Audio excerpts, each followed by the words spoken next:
আমি আজি মাঘৰ বিহু খানা খাম ইয়াত লিষ্ট বনাই আছে লিষ্ট কিন্তু আমাৰ পইচা মিলা নাই গাইছ আমি দুখীয়া এইবিলাক দুখীয়া মানুহৰ পাৰ্টি যে তেনেকুৱাই হ'ব মানে কিমানকে তোলো মানে ভাবিয়ে পোৱা নাই চাওক গাইছ 20 টকা এই নহয় আমি ইমানো দুখীয়া নহয় দেই 10 টকা 20 টকা তোলে 100 টকা কি বুলি কয় সেইটো গাইছ খানা বুলি ক'লে গাহৰি মেইন হয়নে গাহৰিটো নোখোৱাকে হ'ব নেকি হয় নাই কিন্তুটো কয় দে কিন্তু আমাৰ ইয়াত গাহৰি নোখোৱা পইচাই নাই বিলাক গাহৰি কেজি 400 আমাৰ 300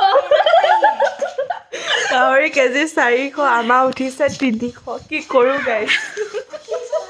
বোলে এতিয়া নতুনকে সেই গাহৰি হেৰি কৰিছোঁ বুলি 500 কৰি দিলে মাঘৰ বিহু বুলি বোলে 500 টকা কৰি দিলে চেছে গম পাব বাৰু আমাৰ খানা কি নিজে দেখি যাম আজি खुद का अकड़ खुद पे है পাহৰি থাকিলোঁ গাইছ লাষ্ট নিদিব দে গাইছ বাই বাই আমি কৈ আছোঁ মানে আপোনালোকক আমাৰ খানাটো কি হ'ব পিছত দেখা যাব বাই বাই বাই বাই